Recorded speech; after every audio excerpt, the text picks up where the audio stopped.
Bienvenue dans Eureka, l'émission qui vous rappelle pourquoi la recherche est essentielle. Mika Vikula est médecin-chercheur en sciences biomédicales à l'Institut de Duve de Lucé-Louvain. Laurence Beaune est médecin clinicienne et coordonne le Centre des malformations vasculaires des cliniques Saint-Luc à Bruxelles.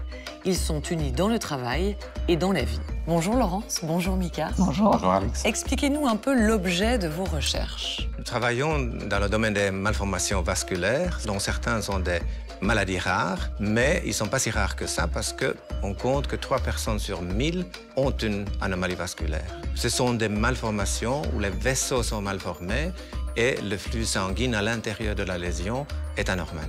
Ça peut toucher tout le monde. Elles touchent aussi bien les enfants que les adultes.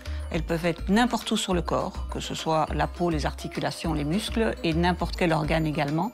Et donc elles sont responsables de douleurs chroniques, de saignements parfois, d'une impotence fonctionnelle et parfois arriver à la mort.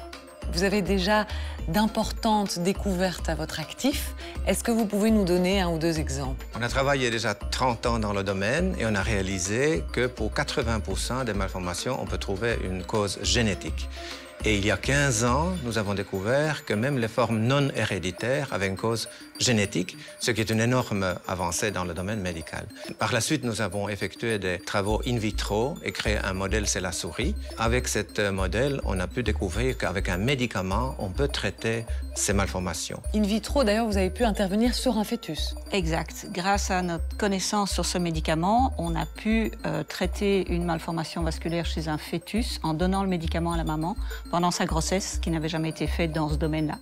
Et on a pu également, grâce à d'autres recherches dans d'autres malformations, utiliser un autre type de médicament pour, par exemple, sauver la main d'une jeune fille qui était programmée pour être amputée.